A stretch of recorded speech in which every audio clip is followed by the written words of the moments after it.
All right, we're going to start here with 2.5, and then we're talking about continuity here.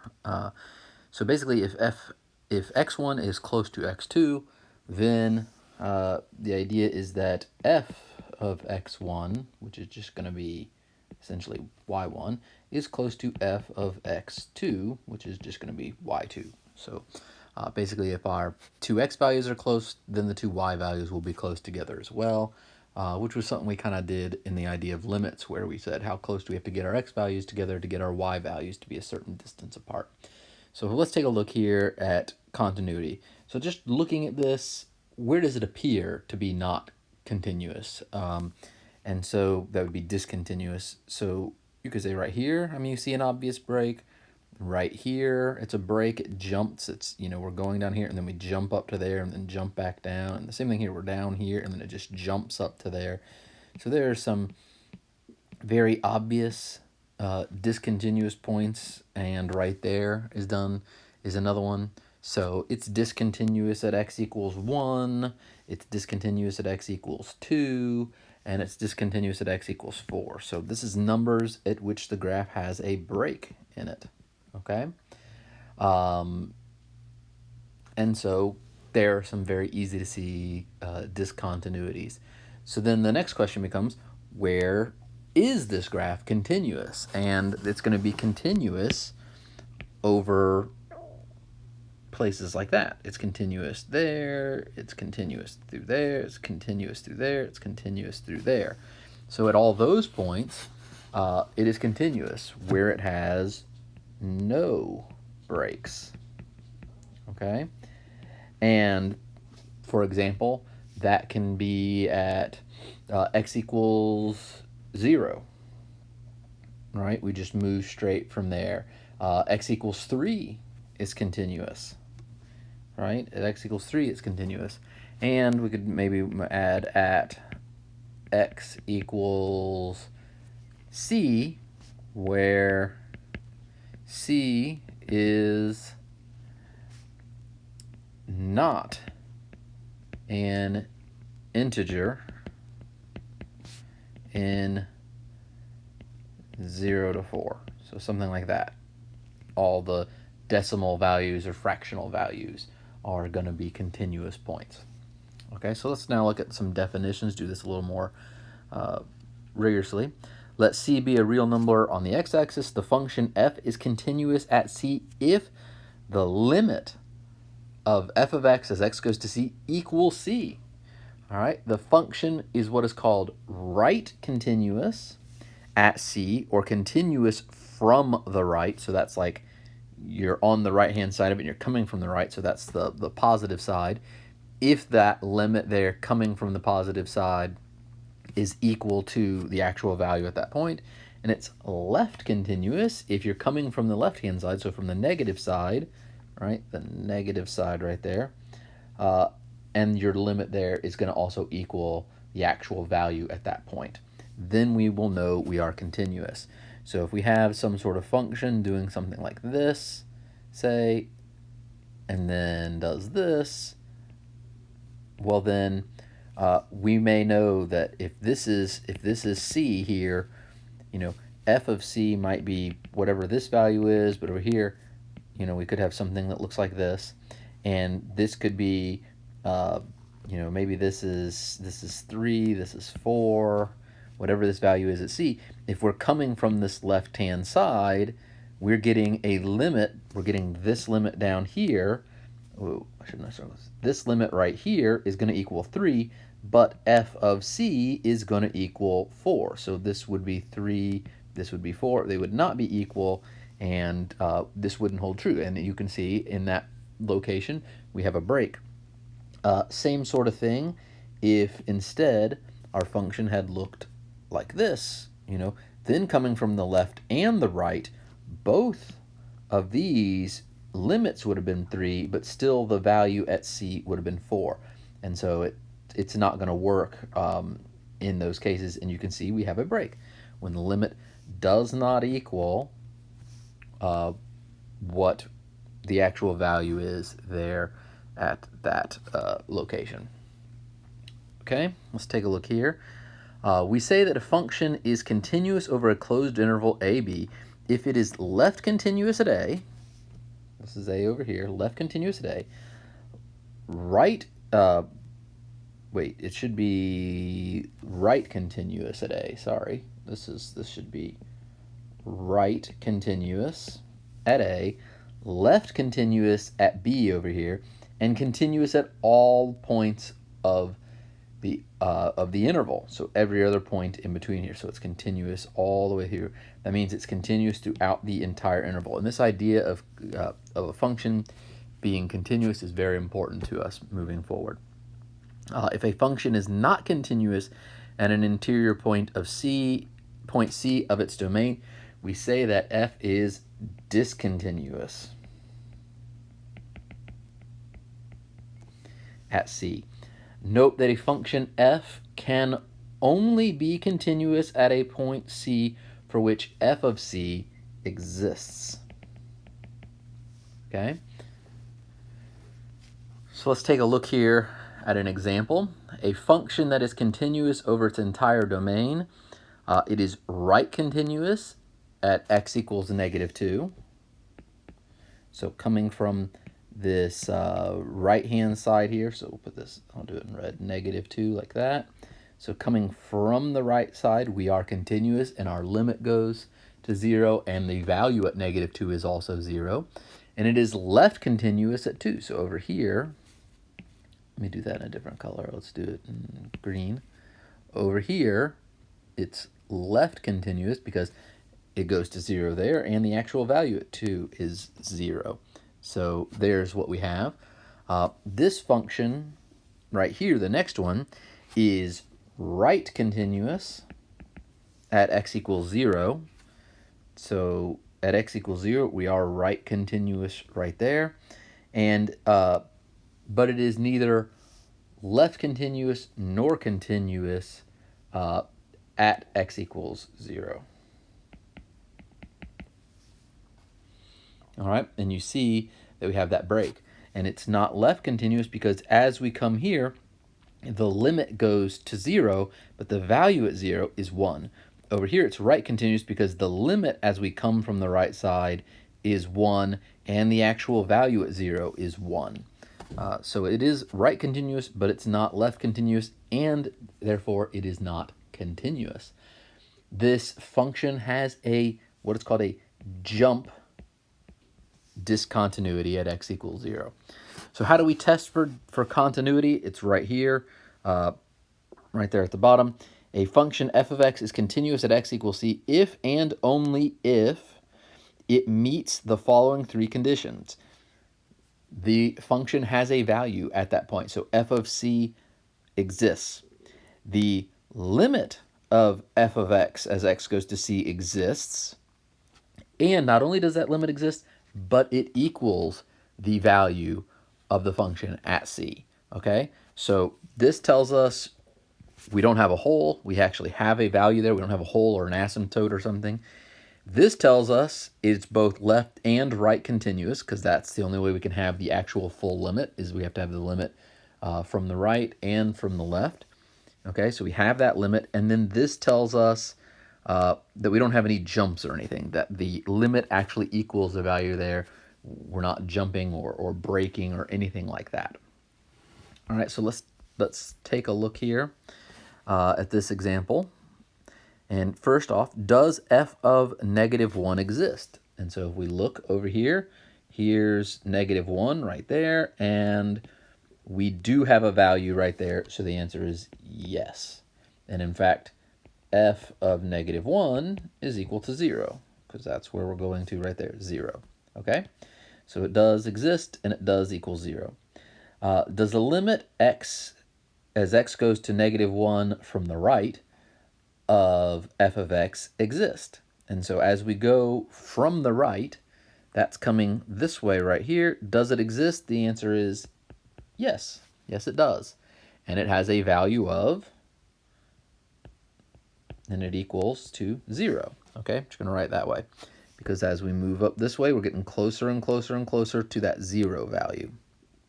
Okay, next, does the limit x goes to -1 from the plus side of f of x equal f of negative 1? Are they the same? The answer is yes. So is f continuous at x equals negative 1? And the answer is yes, it is right continuous. Okay, we don't have anything off to the left, so we can't say anything about that, but it is at least right continuous. All right, let's take a look at the next one here. And it says, does f of 1 exist? And the answer is yes. And its actual value is f of 1 equals 1. So f of 1, here's 1 right here. And our value is right there, and it's a value of 1. That's the point 1, 1, so we know that the actual value is 1 right there. And then it says, does the limit x of f of x as x goes to 1 exist? Yes, it does. It does. It does have that limit. As we go from the left or we go from the right, we are both going to the same limit, which is a value of 2, right? That's that point 2 there. Yes, and it equals 2. Okay, does the limit of as x goes to 1 of f of x equal f of 1? No. No, it doesn't. So is f continuous at x equals 1? Nope. No, it's not. Okay. Number 7, I want you to try to figure out on your own at number 2, and then I'll write the 2 little answers in on the notes for you to take a look at.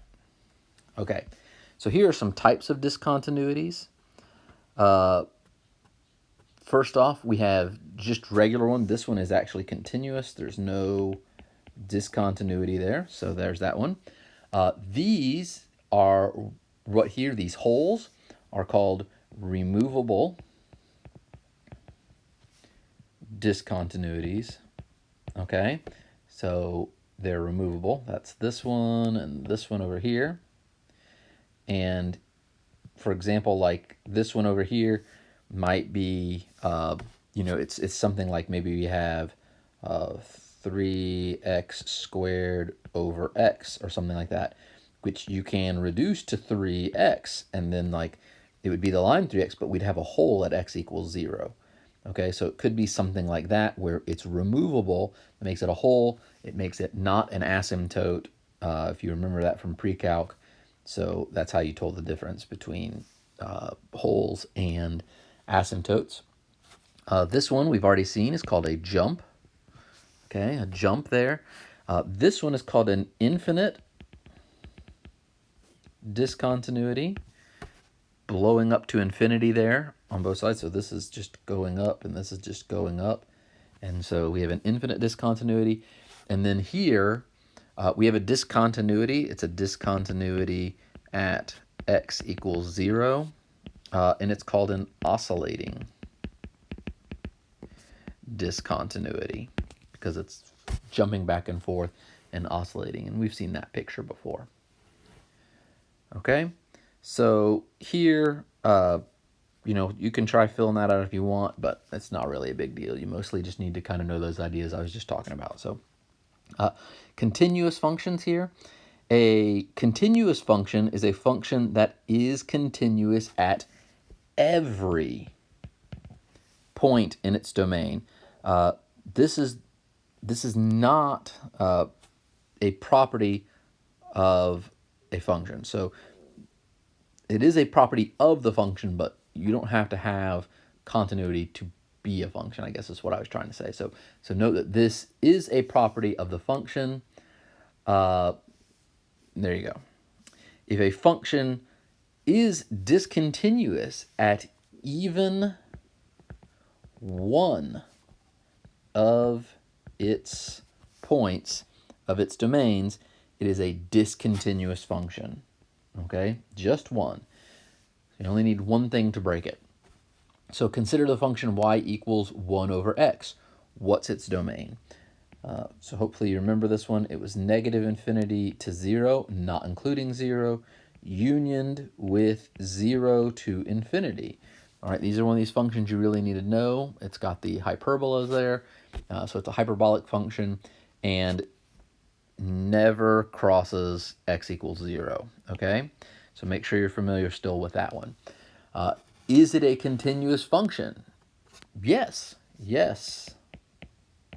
It is on its domain,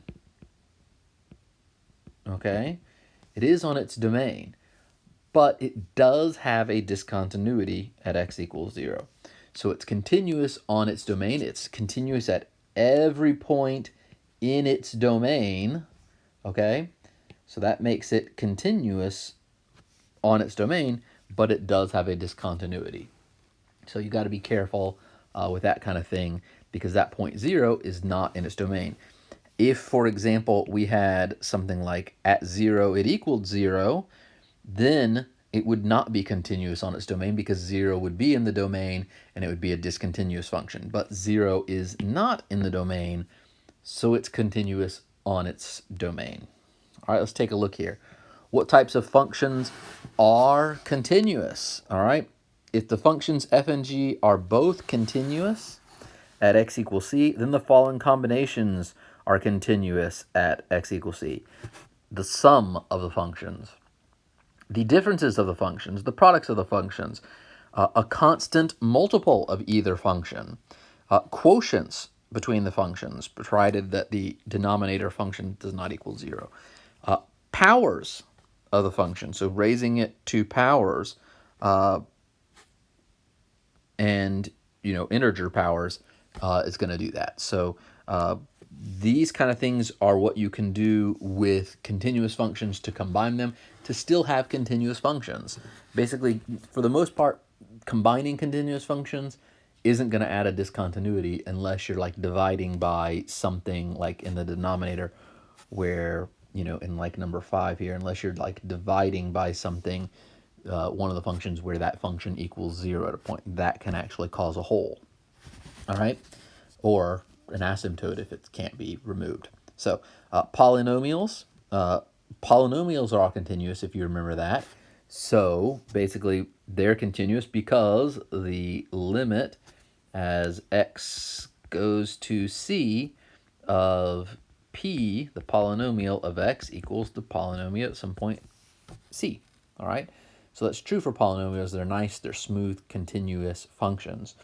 Rational functions, where the denominator does not equal 0, and the numerator and denominator are both polynomials, that can be very continuous. Wherever the denominator does not equal 0, it's going to be a continuous function. The absolute value function is continuous. The sine and cosine functions are continuous. The tangent and cotangent and secant and cosecant, they are not continuous, but sine and cosine are. All trigonometric functions, they're continuous wherever they're defined. Okay, so they are continuous basically on their domains, but they do have discontinuities where those occur. So like if you're looking at tangent function, negative pi over 2 and pi over 2, the graph jumps because it does this kind of a thing, right? And so it's continuous in that interval, but which is part of its domain, and negative pi over 2 and pi over 2 aren't in the domain, so it still works as far as that goes. It's continuous on its domain, but it does have discontinuities in it. All right, at what point is the function y equals x plus 2 over x squared minus 8x plus 7, where is that continuous? And we're going to use interval notation. So let's take a look here. Basically, this is going to break anywhere the denominator is 0, right? That was this right over here, number 5, where the denominator was 0. So we need to figure out, when does x squared minus 8x plus 7, when does that equal 0? And so the question then becomes, well, let's factor this if we can. Can you think of anything that adds to 8 or adds to negative 8 and multiplies to positive 7? And hopefully that's negative 1 and negative 7. Negative 1 plus negative 7 is negative 8, and negative 1 times negative 7 is positive 7. So this will give us x equals 1 and x equals 7. Both of those will zero out the function. They are zeros, and therefore we are continuous at negative infinity up to 1, but not including 1. Then we're continuous union from 1 to 7, and then we are open at 7 there, and then we are continuous from 7 to infinity. So everywhere but 1 and 7, that's our interval notation. All those points were continuous except at those points. So how about this one? At what points is the function y equals 3 cosecant of 4x continuous? Well, this is y equals 3 over the sine of 4x. And again, we're going to be in trouble whenever the denominator is 0. So we're in trouble whenever the sine of 4x equals 0. And so we ask ourselves, what values would make sine 0? And if you remember, sine of 0 equals 0. Sine of pi equals 0. Sine of 2 pi equals 0. And sine of negative pi equals 0. And sine of negative 2 pi equals 0. And so on and so forth. 3 pi, 4 pi, all those things. So anytime 4x gives us 0, a plus or minus pi, a plus or minus 2 pi, a plus or minus 3 pi, so on and so forth, 4 pi, 5 pi, 6 pi. Anytime that 4x becomes one of those, essentially we have whenever 4x equals some n times pi, right, where n can be 0, plus or minus 1, plus or minus 2, plus or minus 3, so on and so forth. Whenever we have something in that form, we are going to have a discontinuity. All right, that's where we're going to get the denominator equals 0. So we're going to be discontinuous whenever x equals, just divide both sides by 4, n pi over 4. And again, n equals 0, plus or minus 1, plus or minus 2, plus or minus 3, so on and so forth, plus or minus 4, all those integers. Okay? And so that's where it's discontinuous, which means it's continuous everywhere else, so it's continuous whenever x does not equal 0, plus or minus pi over 4, plus or minus 2 pi over 4, plus or minus 3 pi over 4, so on and so forth. And yeah, I can reduce that to a pi over 2, I guess. But anyway, the point is, anytime like that, that's where it's going to be continuous, is whenever it's not those. So essentially, if we write this kind of like an inner form, we can say, following this pattern, and then union negative pi over 2 to negative pi over 4, union negative pi over 4, all the way over to 0, union, and then we can go 0 out to pi over 4.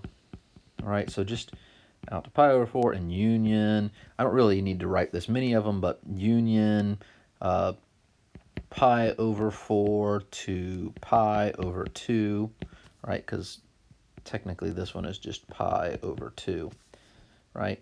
Plus or minus pi over 2.